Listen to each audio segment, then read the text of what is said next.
Boa noite. Medicina do Habitat. Sabe o que é? Geobiologia. Não sabe também, né? Bom, quem sabe alguma coisa vai saber mais. E quem não sabe nada, como é o meu caso, vai aprender alguma coisa.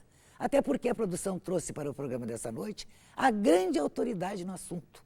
A pessoa que trouxe a geobiologia para o Brasil. Alan Lopes. Alan Lopes nasceu em Brasília. Ele pretendia ser piloto da Força Aérea. E a família queria que ele fosse médico. Ele resolveu fazer biologia. Foi para biologia, fez biologia, etc e tal. Estava quase no fim do curso, quando descobriu que não queria ser nem biólogo nem professor. E aí? Aí largou tudo e saiu pelo mundo. E saiu, trabalhou como garçom, como pedreiro, como não sei o quê, até descobrir, na Espanha, um curso de biologia da construção, ou geobiologia. E foi aí que ele foi ficando, foi se interessando, foi desenvolvendo. E, de repente, ele estava assim, morando nos Estados Unidos e estudando na Espanha. Teletransporte deve ser. Bom, lá pelas tantas, em 2005, ele achou que estava pronto e veio para o Brasil. Se instalou no Rio de Janeiro e lá começou a fazer palestras e dar cursos gratuitos. E aí, sobreviver como, né? Bom, desde o ano passado, ele tem uma empresa, a Casa Sustentável, com uma série de serviços e produtos. Ele é coautor do livro Geobiologia, a Arte de Bem Sentir, juntamente com Juan Sáez, que foi seu orientador lá na Espanha. Ele é autor do projeto GeoSounds, que são melodias para a Terra, é fundador e presidente do Instituto Brasileiro de Geobiologia, criador e coordenador dos programas Estudante Sustentável e Trabalhador Sustentável. Ele idealizou e organizou, em 2006 e depois em 2008, os 2 primeiros congressos internacionais de geobiologia. O primeiro na cidade de São Paulo, o segundo em Belo Horizonte. Ele tem dado cursos por esse Brasil afora. Ele está em Porto Alegre nesse momento para um programa organizado pela Rede Aquários, que é encontro de terapeutas holísticos, e também para cursos aqui em Porto Alegre. Ele, em 2008, criou a ferramenta de desenvolvimento pessoal Autoecologia, e desde então ele ministra cursos nas principais capitais do país. Tudo bem, Alain? Tudo ótimo, e você? Tu tá bem instalado aqui? Super, Tá. super bem instalado. E eu fico preocupadíssima com essa tua preocupação geobióloga, né? Geobióloga. Geobióloga. Isso. Como é que é a tua casa, hein? Minha casa, bom, tento fazê-la o mais saudável possível, mas às vezes a casa de ferreiro espeto de pau também vale para mim, né? Ah. Às vezes eu tenho que adaptar coisas lá, mas eu tento fazer a casa o mais saudável possível, né? Por isso que a empresa chama Casa Saudável para isso, para a gente auxiliar as pessoas a terem uma casa que reflita a saúde, o bem-estar e a felicidade, né? E que promova isso através do espaço, através do ambiente. Essa que é a proposta da geobiologia. Pois é, eu comecei perguntando pela casa, até porque eu li aqui que a casa é muito importante na saúde do indivíduo e na doença do indivíduo. Sim, sim. Na saúde e na doença. Geobiologia, exatamente o que é? Geobiologia é como os espaços interferem na nossa saúde, no bem-estar e na nossa felicidade, né? Para o bem ou para o mal. Os espaços sempre vão interferir no nosso bem-estar, de forma geral, né? Seja a iluminação, seja a qualidade do ar, seja o posicionamento dos móveis, seja o tipo de cama que eu uso para poder dormir, ou lugar de trabalho, como que ele está feito, se tem luz adequada, se tem ruídos de mais ou ruídos de menos. Todo o escopo dos espaços, tudo que possa existir dentro de um espaço e que possa alterar a minha biologia, né? Por isso chama-se biologia da construção ou geobiologia, tudo o que possa alterar a biologia, alterar o metabolismo do indivíduo, mas que esteja ligado ao espaço e não ao próprio indivíduo, isso é campo de estudo da geobiologia. É uma ciência muito multidisciplinar. A gente tem que estudar física, a gente tem que estudar química, a gente tem que estudar energias, a gente tem que estudar biologia, muito de biologia, para poder entender essa relação que existe do espaço com o indivíduo e a partir desse entendimento a gente conseguir propor soluções, né? Se a casa não está saudável, a gente vir e transformar ela em casa saudável e não simplesmente dar um diagnóstico do tipo, sua casa está saudável, muda, né? Tá, mas depende da decoração também? Também. Ou depende só da decoração? Porque no momento que tu dizes que a minha casa não é saudável, porque o terreno onde ela está instalada não é saudável, Perfeito. o que eu faço? Me mudo? Não, aí o porquê daquele terreno não ser saudável vai ter 1 milhão de variáveis, né? Ele pode não ser saudável porque quimicamente ele tem materiais ali, aí já fica um pouco mais complexo, mas a gente também consegue remediar. Ou ele pode não ser saudável porque tem muitos veios de água subterrâneo, tem fraturas do terreno e isso a gente consegue remediar. Existem técnicas que a gente usa para poder diminuir a influência desse terreno sobre a casa. Isso aí é tranquilo da gente trabalhar. Por isso que é medicina do hábitat, Pois né? me dá um exemplo de remédio adequado para um terreno que é inadequado. Então, quando é quimicamente falando, a gente leva isso para o laboratório vai dar qual é o elemento químico e aí a gente vai jogar um outro elemento químico ali e misturar para poder resolver. Quando é, por exemplo, veios de água subterrâneo e tudo, né? Isso vai influenciar aonde a pessoa dorme ou aonde a pessoa trabalha. Então, uma das soluções é retirar a pessoa daquele lugar, trocar o quarto, por exemplo, trocar o quarto de hóspedes com o quarto principal. Os hóspedes que se ralhem. Não, mas aí o hóspede vai ficar 1 ou 2 dias. É sempre a geobiologia, ela é sempre ao longo do tempo, ela nunca é pontual. Né? Raramente ela é pontual, né? Então é sempre ao longo de 2, 3 anos que a gente começa a sentir qualquer intervenção que não seja positiva no corpo. Então o hóspede dormir 1 ou 2 dias não tem problema, né? Uma outra coisa que a gente tem alguns materiais que a gente interpõe entre o colchão e o estrado, né? Ou cria-se tapetes e coisas assim, com esses materiais que absorvem essa energia que vem da terra. Então ela já não chega na pessoa, né? Uma terceira técnica que a gente usa é como se fosse uma acupuntura do terreno, né? Então a gente usa do mesmo jeito que na medicina existe a acupuntura como tratamento, na geobiologia também existe a acupuntura como tratamento, só que a acupuntura é feita na terra e não nas pessoas. Então no terreno em volta nós vamos buscar pontos de acupuntura e ali nós vamos inserir como se fossem totens. Todas as culturas antigas, se você olhar, tem obelisco, totem, menhir, betilos, isso aí nas culturas, né? Egípcia, dos índios norte-americanos, os celtas, os antigos lá em Israel e tudo. Tinha os menires, os totens, betilos. Isso são agulhas de acupuntura lá na Ilha da Páscoa, por exemplo, aqueles moares, todas essas estruturas que são muito compridas, assim, elas normalmente eram usadas por esses povos antigos para se fazer uma acupuntura do terreno. Hoje em dia a gente olha para elas como monumentos ou olha para elas como alguma coisa engraçada que esse povo fez. Mas quando você vai estudar a história deles, eles faziam isso para curar o terreno, né? Na Espanha mesmo tem muitas histórias interessantes lá de agricultores que às vezes encontram esses menires e aquilo está atrapalhando o trator passar e tudo. Então eles vão tirar a pedra, né? E aí a plantação começa a cair, a produtividade da fazenda, né? Aí sempre tem um velhinho lá que vira e fala assim, aquela pedra que você jogou no chão, ela tem uma função, põe ela de volta no lugar. Aí põe de volta, a plantação volta para os padrões anteriores, né? Então era uma maneira antiga de que não existia pesticida, não existia agrotóxico, essas coisas, o pessoal tinha que encontrar soluções criativas e naturais para poder conseguir fazer o trabalho. Como é que tu chegaste nisso? Tu queria ser piloto. Pois é. Talvez eu seja uma das poucas pessoas que adora que o Fernando Collor de Mello tenha sido presidente do Brasil, né? Tu fugisse dele? Não, porque ele, quando ele entrou, eu estava me preparando super para entrar na escola de aviação e tudo, e ele, quando ele virou presidente, ele fechou as escolas militares do país, não só da aeronáutica, mas as outras também, essas escolas de entrada. Então, durante 2 anos, essa escola ficou fechada e eu não pude entrar. E nesses 2 anos, minha mente mudou, minha vida mudou. E aí, quando ele abriu de novo, eu já não queria mais ser piloto da Força Aérea. E será que a casa da Dinda era uma casa adequada? Pois é, não sei, muita coisa estranha aconteceu ali, né? Eu acredito que não, para ser sincero, acredito que não. Bom, mas aí o Fernando Collor te impediu de ser... Ele me impediu, mas ao mesmo tempo ele me ajudou muito, porque me fez ver o outro lado da vida. Eu hoje seria, com orgulho eu seria, mas seria um oficial da Força Aérea, provavelmente. Mas eu não acho que eu estaria cumprindo a minha missão de vida, né? E foi justamente nesse período que eu me despertei para isso, que cada um de nós tem uma missão aqui nesse mundo. Autoimposta ou dada por Deus, como a crença não importa, se eu acredito que fui eu que coloquei que a minha missão é essa, ou se eu acredito que foi Deus ou algo superior que me colocou essa missão.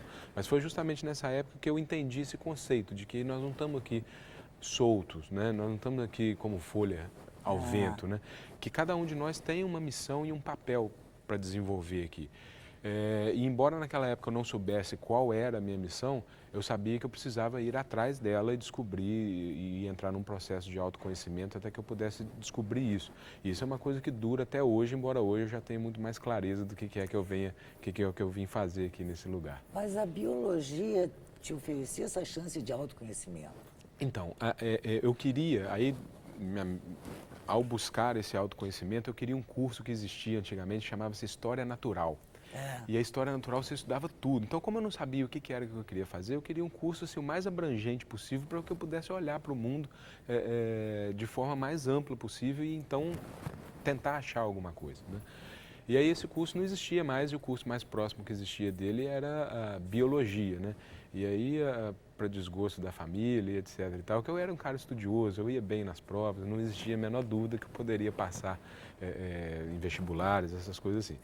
E então era muito mais desafiador passar em medicina, engenharia, qualquer coisa desse gênero, mas eu fui fazer biologia porque era o que falava comigo na época, né? Assim, era onde eu imaginava que eu podia saber da terra, das plantas, dos animais, dos homens, da sociologia, porque tudo isso é visto no curso de biologia. Bom, ali eu vou ter um entendimento do mundo, ali eu vou conseguir enxergar do que é feito esse mundo, né? E ali alguma coisa vai me chamar a atenção. Aí logo no primeiro semestre, eu sempre gostei muito de trabalhar, sempre fui interessado, então já no primeiro semestre eu já consegui 3 estágios. Um era de plantas medicinais, o outro era no horto de plantas medicinais e o outro era datilografando um monte de coisa lá de armazenagem de botânica. Então eu falei assim, bom, já vi que eu já gosto um pouco de planta, dessas coisas assim, né? E aí eu comecei a entrar nessa coisa as plantas medicinais me abriu um pouco para esse sentimento da cura, como seria interessante auxiliar o outro, né, a passar por um processo de cura. Então eu fiquei basicamente a faculdade inteira trabalhando com plantas medicinais. O horto eu deixei, outras coisas, e fui aumentando a quantidade de tempo que eu destinava a estudar cura e eu sempre curti coisas naturais. Então, assim, plantas medicinais era tudo que eu precisava na época, né? Então, aí eu fui seguindo mais ou menos por aí. Era o que eu precisava na época. Na época. Ou seja, as coisas vão mudando. Vão mudando. Agora, tu chegaste no ponto ou tu ainda estás no que é importante neste momento, mas que pode ser modificado? As duas coisas, né? Porque na época eu achava, né, antigamente eu achava que existiria um ponto a se chegar, né?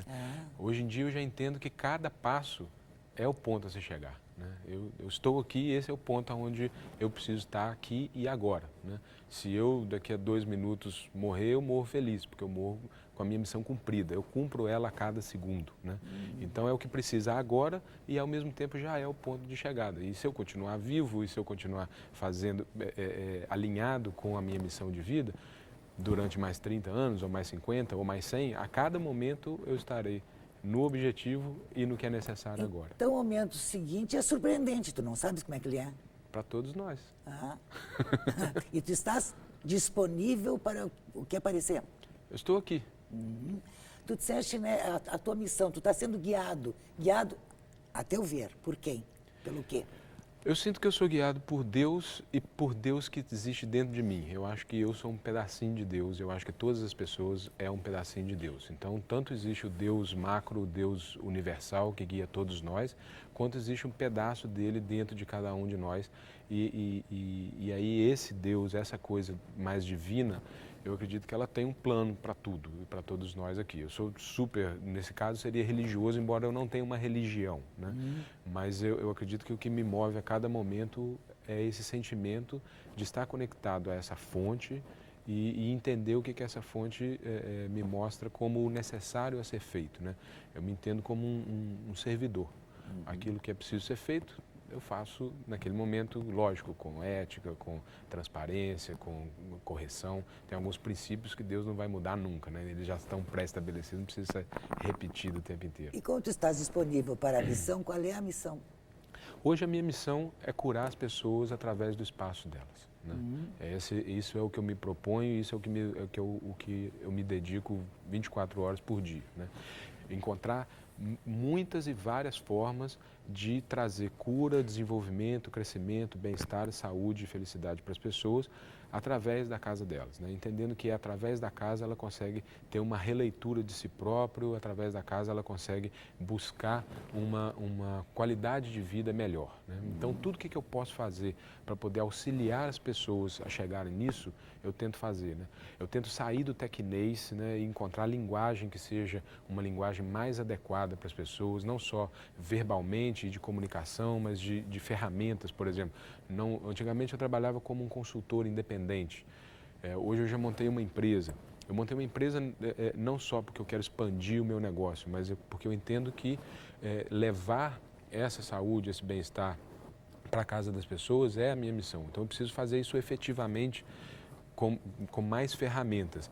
E ao criar uma empresa, eu estou falando mais a língua das pessoas. As pessoas entendem mais isso. Eu entro mais no mundo delas do que ficar tentando trazer elas para o mundo da geobiologia, que é um mundo complexo, ninguém precisa saber. Tu estás falando em pessoas, assim, no sentido muito amplo. Mas no momento que tu trabalhas a casa para cuidar da minha saúde, tu estás selecionando um público que tem casa. Vamos falar sobre isso daqui a pouco? Vamos. Aguardem.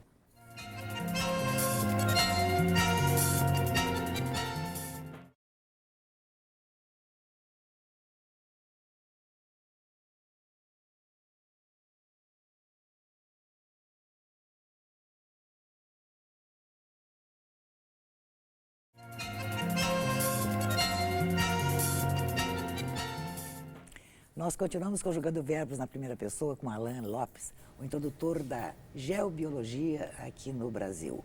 Os contatos com a nossa produção podem ser feitos pelo nosso endereço eletrônico, primeirapessoa@tve.com.br, ou pelo nosso telefone, 3230 2835.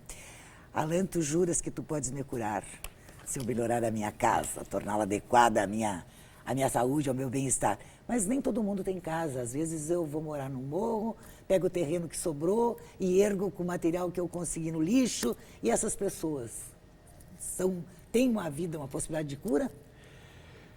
Tem. Vamos separar um pouco a sua pergunta, né? Primeiro, a gente não cura. Quem cura é a própria pessoa ou o médico. A gente estabelece uma condição de saúde da casa e ela, por sua vez, vai interferir nas pessoas. Então, o verbo curar na primeira pessoa, ele é do mundo dos médicos, ele é do mundo da própria pessoa se curar, né? Eu me curo, né? Ou o médico cura outra pessoa. A geobiologia, ela cria as condições para que a cura seja possível, né? Ela cria as condições de saúde do habitat. Depois eu entendo que existem várias casas, né? A casa-corpo é uma casa, né? A casa-casa é outra casa e por mais simples que ela seja, feita de tapume ou feita de ouro maciço, são casas, né? E a casa de tapume pode ser tão ou mais saudável do que uma mansão, isso não é o problema, né? Existe a casa-cidade, onde tem moradores, eu não chamo moradores de rua, eu chamo eles de moradores da cidade, né? E sempre estou preocupado de que forma que eu posso levar um pouco o nosso trabalho para isso. Hoje lá em Belo Horizonte, onde eu resido, a gente está com um projeto no centro da cidade de renovação e revitalização do centro da cidade de Belo Horizonte, e aonde a gente está com uma preocupação enorme sobre como a gente vai melhorar a qualidade de vida, o bem-estar dos moradores da cidade, né? Dos moradores dos espaços abertos da cidade. E quem trabalha comigo, o pessoal da minha empresa, sabe que sempre eu estou... Como é que a gente vai trabalhar com esses meninos de sinal, com esses velhos de sinal? Isso sempre me incomoda muito, porque eles efetivamente nem têm um tapume, né? Dormem em qualquer canto. Mas é muito interessante, né? Outro dia eu vi uma moradora da cidade, né, fazer uma coisa que eu achei muito interessante. No sinal de trânsito, uma pessoa fumando jogou a guimba do cigarro do lado de fora do cigarro, né? Do carro. E aí a moradora de rua, né, passou, pegou a guimba de cigarro, jogou de volta dentro do carro dele e falou assim: na minha casa não. Muito interessante, que ela tem uma casa enorme, né? Tem uma casa fantástica. Mas aí, voltando objetivamente para a sua pergunta, uma pessoa que mora numa condição desfavorável, né? Num lugar que não tem, às vezes, saneamento básico, que é lógico que isso vai interferir na saúde dela, né? É um fator do ambiente que vai interferir, ela sempre pode criar condições de viver saudável, né? Ela sempre vai poder criar essas condições para ela, independente da qualidade e do preço da casa dela. Né? Isso, não é isso que influi. O que influi é como ela lida com a casa. Né? A casa ela sempre espelha quem a gente é. Então a gente pode ir numa casa de rico, né, super chique, super luxuosa, e você vai ver que a casa espelha que a alma não é rica, a alma é pobre, né? Como o contrário, a gente vai em lugares super simples, humildes e tudo, mas é extremamente limpo, é extremamente organizado, é feliz, tem flores, tem coisas pintadas, uns podem chamar de brega, outros não, mas mostra a clareza e a luminosidade que existe dentro daquela casa que, embora singela, é também saudável. Né? Então, essa relação não importa muito, assim, a quantidade de dinheiro que se tem. Né? Importa o que a casa espelha a gente. Né? O homem da caverna, ele pintava na caverna dele não pinturas abstratas ou qualquer outra coisa. Ele pintava as festas, ele pintava as conquistas, ele pintava as batalhas, coisas que empoderavam ele. Né? E quando a gente vai para um lugar simples, muitas vezes esse lugar empodera mais a pessoa ali, lembra mais ela dela mesma e mais a ela do que ela veio fazer aqui nesse mundo, do que numa casa feita friamente por um decorador, sem a intervenção próxima dos donos e tudo. É lógico que quando tem intervenção próxima dos donos, o trabalho do decorador é simplesmente ampliar, né, esse espelho que a casa é das pessoas. Mas às vezes tem também exageros aí, né? Como é que tu cuidas da tua casa? Com simplicidade, né? Tento usar poucos produtos tóxicos na casa, tento manter... Tu que limpas a casa? Às vezes sim, na maioria das vezes, não só a casa, mas a minha empresa também, muitas vezes eu estou lá com a vassoura na mão, limpando e tudo. Eu acho importante essa relação das pessoas com a casa, né? Cantar, eu acredito que toda casa tem um espírito ali dentro, tem uma alma, né? Os romanos, eles chamavam isso de genius loci, né? É o espírito do lugar.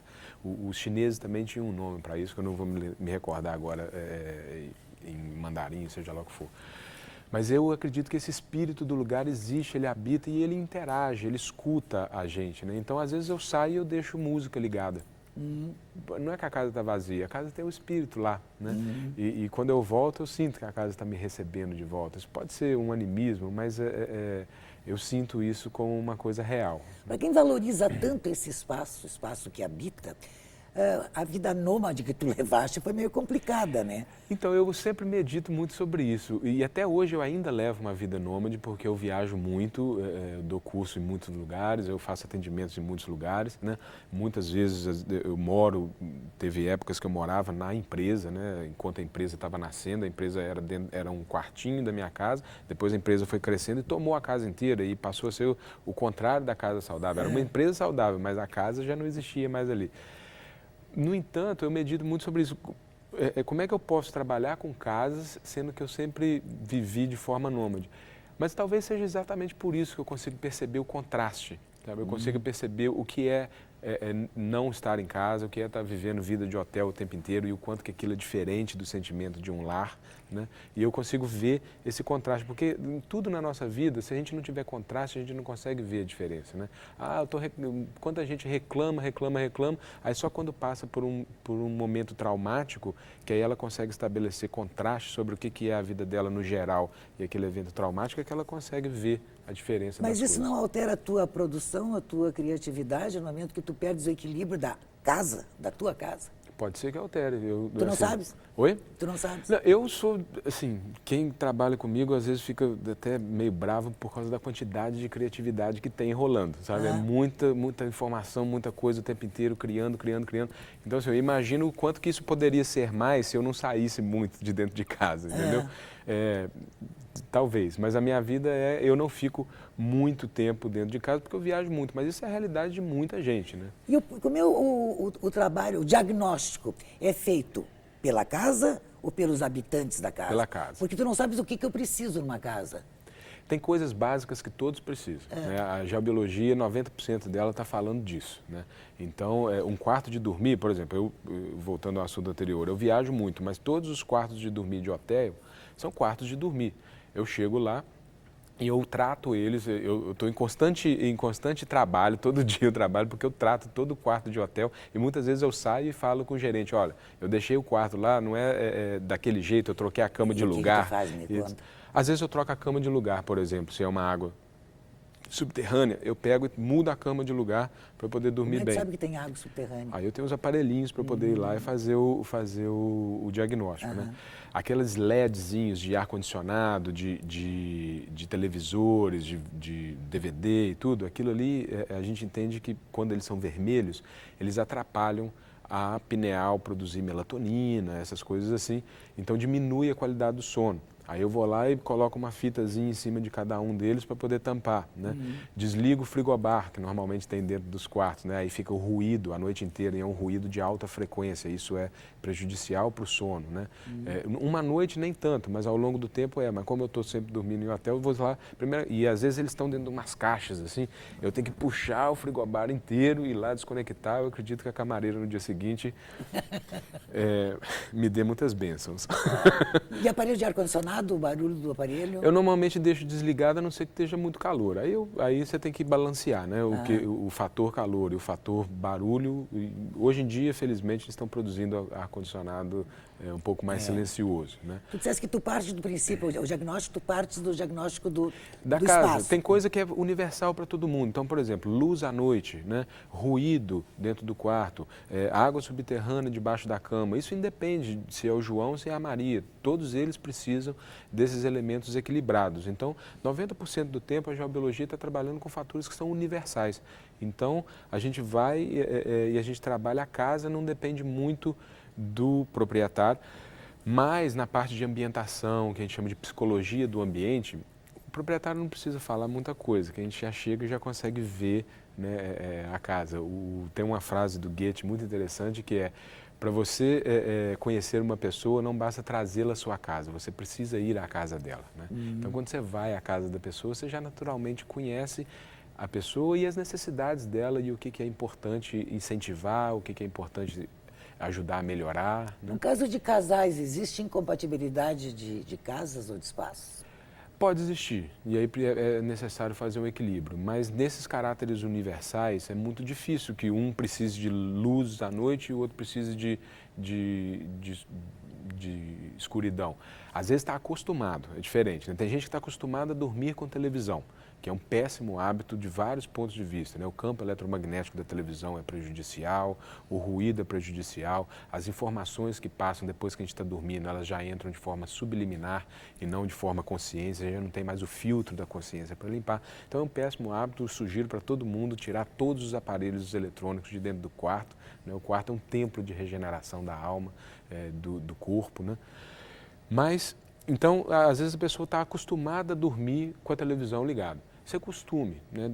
Como ela adquiriu esse hábito, ela pode perder esse hábito. É só ela ter a força de vontade de retirar a televisão de dentro do quarto e passar 3, 4 noites sentindo falta daquele hábito, mas depois o corpo vai se organizar. Então, às vezes, o que existe é incompatibilidade de hábitos e não incompatibilidade real das necessidades que a gente tem numa casa. Além desses cuidados com a tua casa, com os teus espaços, que outros cuidados tu tens contigo? Tento comer bem. O que é comer bem? Comer bem é comer fruta, comer verdura, comer salada, como muita proteína, não sou vegetariano, como carne, como essas coisas, mas tento não comer muito engordurado, mas isso não significa que eu não coma, né? E tem épocas, às vezes, de muito trabalho, de muita viagem, e que eu sou exatamente o oposto do que eu gostaria de ser. Mas lá dentro de mim continua existindo a vontade de ser aquilo e eu volto assim que eu posso voltar, como qualquer pessoa. Eu acho que tem muita gente que às vezes deixa de ter bons hábitos porque de vez em quando elas escorregam. E aí esquece que pode voltar, sabe? Aí acho que tem que ficar lá naquilo, né? Tu te permites infrações, então? Claro. Tá. Boas e pequenas infrações. Pecados todos, surtidos. Isso. Todos não, né? Mas alguns. Não? Todos não? Todos não. Escute, que aparelho é esse, que recurso é esse de autoecologia? Assim, a geobiologia, ela nasceu na minha vida por conta de uma busca pessoal muito grande, né? E nessa busca de crescimento espiritual e de entender quem eu era e de entender qual que era a minha missão aqui, a geobiologia foi uma ferramenta que veio e que eu entendi que estava muito alinhado com a minha missão de vida aqui e que eu poderia trabalhar com ela. Depois de um tempo eu entendi que eu poderia trabalhar com isso.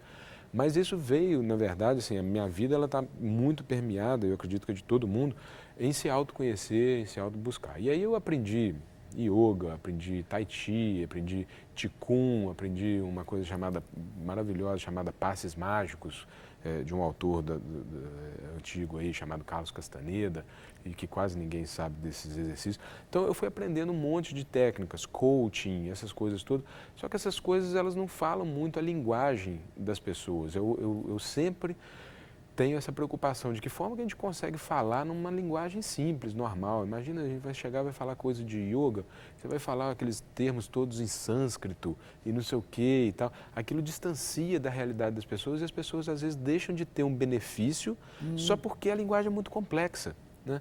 Então eu tento cut the bullshit, sabe? Tirar toda a conversa fiada do meio do caminho para mostrar que eu sei, para mostrar que eu sou um doutor, para mostrar que eu estudei muito, para não sei o quê. Eu tento tirar isso e ir na essência das coisas e trazer, bom, de que forma eu posso trazer o que há de bom nisso daqui com uma linguagem que todo mundo consiga entender. Então, eu desenvolvi essa ferramenta chamada autoecologia, que nada mais é do que uma compilação de todos esses conhecimentos milenares que eu tive a honra de poder conhecer e participar, mas traduzido para uma forma simples, fácil de executar e tudo, e que na verdade eu dou, hoje em dia, essa ferramenta, eu cheguei a aplicar ela em empresas, essas coisas assim, mas eu vi que ela estava muito mais alinhada, ela poderia ser parte da geobiologia, né? Então hoje eu aplico isso com os meus alunos, né, de geobiologia, com o pessoal que trabalha comigo dentro da minha empresa, tanto os vendedores quanto o pessoal de escritório, tudo. De vez em quando a gente se reúne e faz uma tarde, uma sessão de autoecologia, né? Aí ali a gente trabalha coisas pessoais, trabalha respiração, trabalha fontes, como parar de perder energia, como ganhar energia, como desbloquear energia pessoal. A gente entende que ter energia disponível é um dos recursos mais importantes, né, para a gente ter. Às vezes você não tem dinheiro, mas se você tiver energia, você vai atrás e busca dinheiro. Às vezes você está com a saúde um pouco ruim, mas se você aumentar o seu nível energético, você consegue buscar as terapias para você se curar e assim por diante. Estou sem tempo, minha vida está toda atribulada. Se você aumenta o seu nível de energia, você consegue ao mesmo tempo se organizar melhor, né, e ao mesmo tempo trabalhar com pouco tempo, né, e ser mais ágil, ser mais eficiente e tudo. Então esse é um quesito que a gente trabalha muito na autoecologia, que é como disponibilizar mais energia, como estar mais disponível, disposto e pronto para a ação quando o momento pedir. O que consome tua energia? O que consome a minha energia? Fofoca consome a minha energia. Ficar sem comer, né? Quando eu fico sem comer, a minha energia vai lá no pé, isso é óbvio. Ficar longe da natureza, se eu passar 15 dias sem ir na natureza, eu já começo a sentir esquisito, né?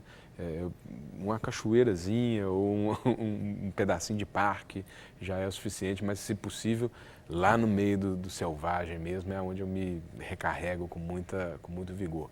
Ficar longe dos meus amigos, das pessoas que eu gosto muito, que me são queridas, da minha namorada, da minha mãe, dos meus sobrinhos, da minha irmã.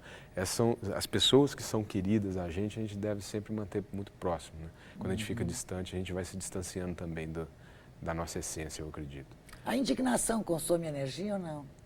Depende, às vezes dá energia. Ah, tu cultivas indignação? Não cultivo, mas se ela acontece, eu tento usar da melhor forma possível. E o que te deixa indignado?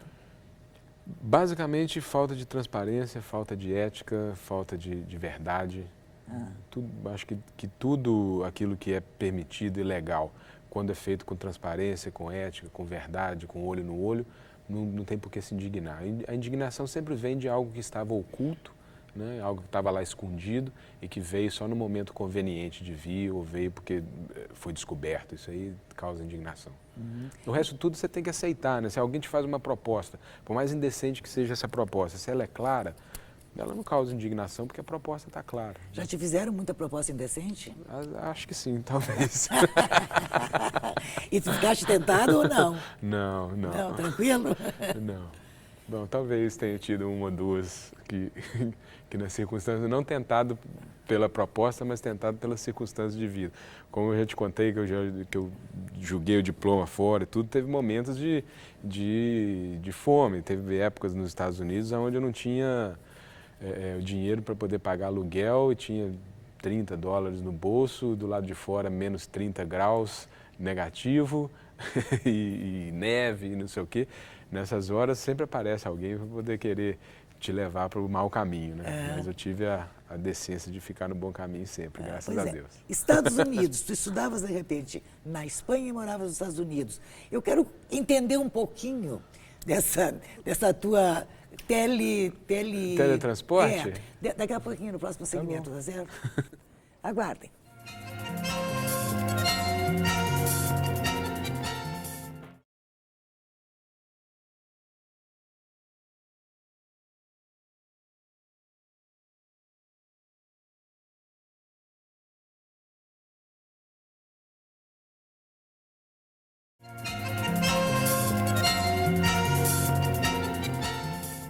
Nós continuamos conjugando verbos à primeira pessoa com Alain Lopes, o introdutor da geobiologia no Brasil, e que, num determinado momento, enquanto fazia a sua formação como geobiólogo, morava nos Estados Unidos, estudava na Espanha.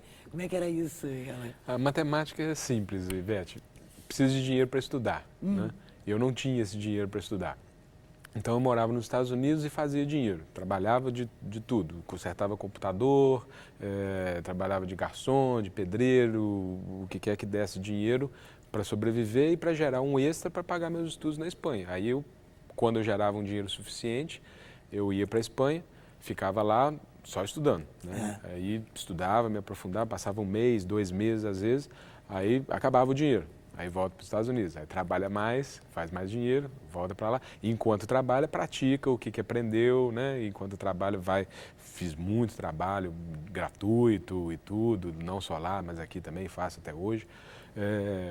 Mas aí era essa a matemática. Mas não tinha como ganhar dinheiro na Espanha ou em qualquer lugar da Europa? Tinha, mas eu já estava estabelecido nos Estados Unidos e é 5 horas de voo. É igual ir daqui para... São 6 meses de trabalho e 6 meses de estudo. Mas aí tem o dever de casa, que você tem que ir trabalhar e não sei o quê. Então eu já tinha minha casa, já estava estabelecido, eu não tinha real intenção de viver longos períodos de tempo na Espanha, né? Não sei por quê. E tu escolheste a Espanha para essa formação ou era o lugar onde tinha este curso disponível? Também foi mais ou menos ao acaso, né? Assim, uma vez eu fui à Espanha fazer uma outra coisa que não tinha nada a ver com geobiologia. Eu fui fazer um seminário de passes mágicos do Carlos Castaneda, né? Eu fui para lá, era um exercício, ficava o final de semana inteiro fazendo exercício para dar mais energia, para dar mais gás. E aí lá eu conheci pessoas e falei, não, mas isso aqui é a coisa mais simples que tem, é a coisa mais normal que tem e tal. Tem institutos aqui de geobiologia e tudo, vamos com a gente. Eu falei, fantástico, que maravilha, né? Porque a geobiologia existe aqui, existe na Espanha, existe na França, o berço dela é a Alemanha, né? Até o termo correto é Baubiologie, que é a biologia da construção, vem da Alemanha. Mas como eu não falo alemão, já seria um pouco mais complexo ir para lá e estudar lá, né?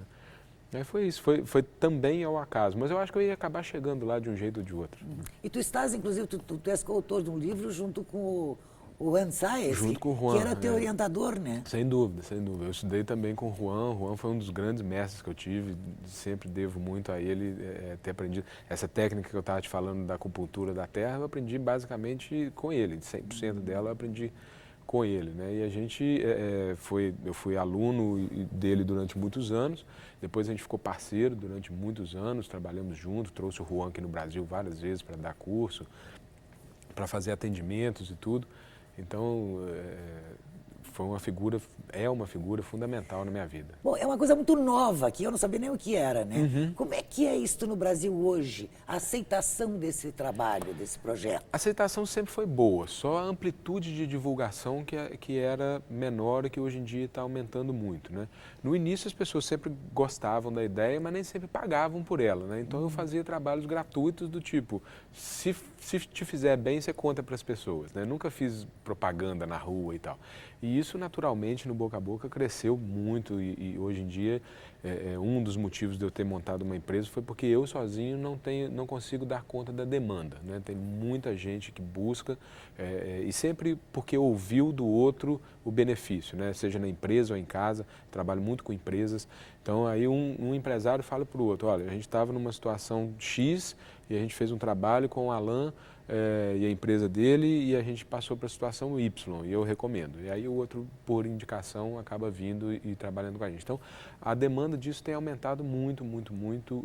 É uma coisa que depois que a gente fala, é tipo óbvio, né? Mas é lógico que o espaço interfere na saúde. Então, por que não estudar isso e otimizar essa interferência? Mas antes de falar, nem sempre a gente está claro a respeito disso. Bom, hoje tu tens pessoas, tu tens uma equipe que faz isso. Tem. No Brasil inteiro? Ou tu tens, ou aqui em Porto Alegre tem outros grupos, A etc. gente está iniciando em Porto Alegre, né? Estamos contatando as pessoas-chave para poder iniciar os movimentos aqui em Porto Alegre. A gente já está estabelecido em Belo Horizonte, Rio e São Paulo, né? Nessas 3 capitais a gente já está, que é onde eu já circulo já já há algum tempo. A gente está bem estabelecido, aí a gente tem uma equipe de pessoas que são treinadas para oferecer esse serviço, né? E tem uma equipe de pessoas que são treinadas para poder ir lá e executar esse serviço, e eu coordeno principalmente a área técnica, eu coordeno pessoalmente cada projeto, né? Já a área comercial, essas coisas da empresa, aí já tem pessoas muito mais gabaritadas do que eu, que marketing, tudo, que vão lá e fazem isso muito melhor do que eu. Mas eu cuido da área técnica da empresa e cuido da empresa em geral, porque eu sou fundador dela. Né? Bom, a área técnica, de repente tu não pode supervisionar todos os trabalhos se acontecem em todo o Brasil. A gente se reúne, a tecnologia hoje permite teleconferência, permite todas essas coisas. Então, um técnico vai à casa ou empresa de uma pessoa, ele tem todo um protocolo para seguir, que já é dentro de padrões onde toda empresa entende aqueles protocolos. Então, ele me envia aquilo, eu leio, já entendo grande parte, a gente se reúne depois, ou então reúne a equipe toda por teleconferência e dali propõe soluções como se estivesse no lugar, né? Não faz muita diferença estar fisicamente no lugar ou não. O que precisa é ter um técnico que vá e fazer essa primeira leitura, o exame, né? Como se a gente, é igual quando você vai no médico, né, e ele te pede para você ir fazer um exame. Você chega lá no laboratório, vai ter uma pessoa que vai coletar o seu sangue. Essa pessoa que coleta o seu sangue, ela tem que ter um treinamento básico para coleta de sangue, né? Aí depois vai ter uma pessoa que vai analisar o seu sangue. Essa já tem que ter um conhecimento muito mais específico. E depois tem um médico que dá o veredito final naquilo, né? O nosso procedimento é mais ou menos o mesmo. Tem um técnico que vai à casa ou à empresa coletar os dados. Depois ele traz isso para a nossa equipe, que a equipe vai avaliar. E eu dou o veredito final. Tá, mas tu falaste agora há pouco a empresa não ia bem, de repente deslanchou, etc e tal. Isso é uma coisa, é a saúde econômica da empresa, tá? E tem a saúde aqui física da pessoa, claro, né? Pois é, como é que é feito o diagnóstico para estabelecer que saúde tu queres? Eu quero saúde econômica ou eu quero saúde? Saúde, para a gente, é saúde. Saúde é saúde física, saúde emocional, saúde mental, saúde espiritual, né? Então, uma vez que o indivíduo está bem consigo mesmo, né? Está bem com o outro e está bem com o mundo, ele naturalmente vai direcionar essa energia de bem-estar, essa energia de saúde para aquilo que for mais interessante para ele, né?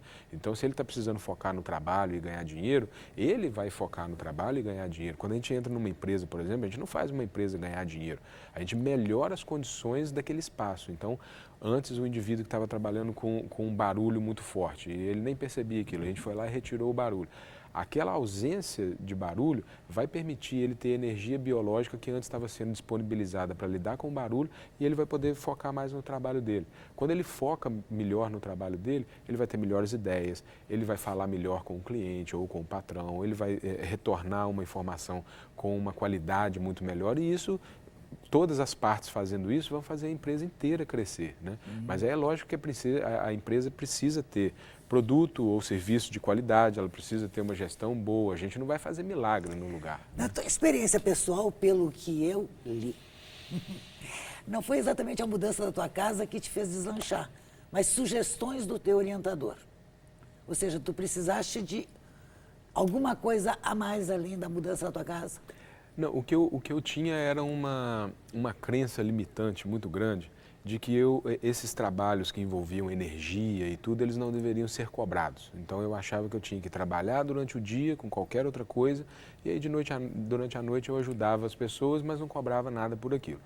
E aí o Juan um dia me colocou na sinuca, né? Virou e falou assim: Alan, olha só, você já chegou aonde você pode chegar com o tempo que você destina para isso.